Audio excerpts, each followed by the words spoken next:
नमस्कार मित्रों, स्वागत है आपका हमारे भक्ति चैनल पर। मित्रों, आज हम आपको अनंत चतुर्दशी की व्रत कथा सुनाने जा रहे हैं। इस कथा को पढ़ने और सुनने से भगवान प्रसन्न होते हैं और माता लक्ष्मी की प्राप्ति होती है। अनंत चतुर्दशी के व्रत का शास्त्रों में बहुत ही खास महत्व बताया गया है। अनंत चतुर्दशी पर भगवान विष्णु के अनंत रूपों की पूजा होती है और हाथ में 14 गांठों वाला धागा अनंत बांधा जाता है। ऐसा करने से माँ लक्ष्मी जी प्रसन्न होती हैं। अनंत चतुर्दशी की पूजा में कथा का पाठ करने का बहुत ही महत्व माना गया है। आप भी जाने इस कथा का पाठ कैसे होता है।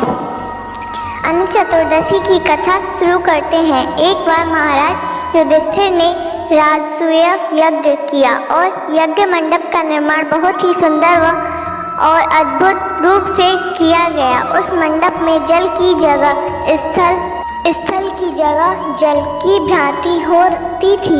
इससे दुर्योधन एक स्थल को देखकर जल कुंड में जा गिरे। द्रौपदी ने यह देखकर उनका उपहास किया और कहा कि अंधे की संतान भी अंधी होती है। इस कटु वचन से दुर्योधन बहुत आहत हुए और इस अपमान का बदला लेने के लिए उसने युधिष्ठिर को धूत अर्थात जुआ खेलने के लिए बुलाया और छल से जीतकर पांडवों को 12 वर्ष का वनवास दे दिया। वन में रहते उन्हें अनेकों कष्टों का सामना करना पड़ा। एक दिन वन में भगवान कृष्ण युधिष्ठिर से मिलने आए। युधिष्ठिर ने उन्हें सब हाल बताया और इस विपदा से निकलने का मार्ग भी पूछा। इस पर भगवान कृष्ण ने उन्हें अनंत चतुर्दशी का व्रत करने को कहा और कहा कि इसे करने से खोया हुआ राज्य भी मिल जाएगा। इस वार्तालाप के बाद श्री कृष्ण युधिष्ठिर को एक कथा सुनाते हैं। प्राचीन काल में एक ब्राह्मण था। उसकी एक कन्या थी जिसका नाम सुशीला था। जब कन्या बड़ी हुई तो ब्राह्मण ने उसका विवाह कौंडिन्य ऋषि से कर दिया। विवाह पश्चात कौंडिन्य ऋषि अपने आश्रम की ओर चल दिए। रास्ते में रात हो गई, जिससे वह नदी के किनारे आराम करने लगे। सुशीला के पूछने पर उन्होंने अनंत व्रत का महत्व बता दिया। सुशीला ने वही व्रत का अनुष्ठान कर 14 गांठों वाला डोरा अपने हाथ में बांध लिया। फिर वह पति के पास गई। कौंडिन्य ऋषि ने सुशीला के हाथ में बांधे डोर के बारे में पूछा तो सुशीला ने सारी बात बता दी। कौंडिन्य ऋषि सुशीला की बात से अप्रसन्न हो गए।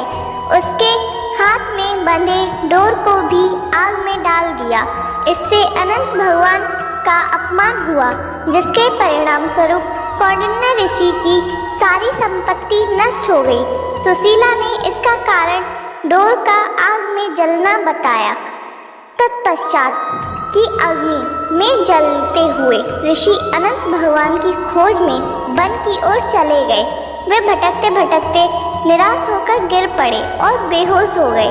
भगवान अनंत ने उन्हें दर्शन देते हुए कहा कि मेरे अपमान के कारण ही तुम्हारी यह दशा हुई है और विपत्तियां आई हैं, लेकिन तुम्हारे पश्चाताप से मैं तुमसे बहुत प्रसन्न हूँ।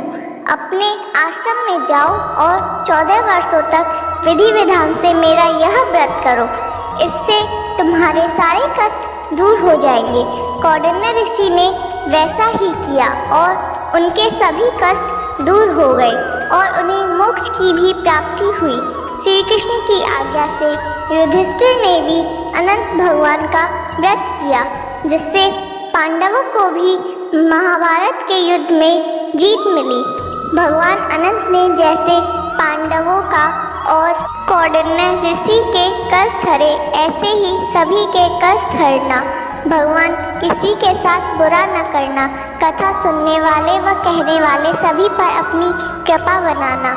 तो दोस्तों, आपको यह कथा कैसी लगी कमेंट में ज़रूर बताना और हमारे चैनल पर नए हो तो चैनल को सब्सक्राइब कर बेल आइकन दबा दें।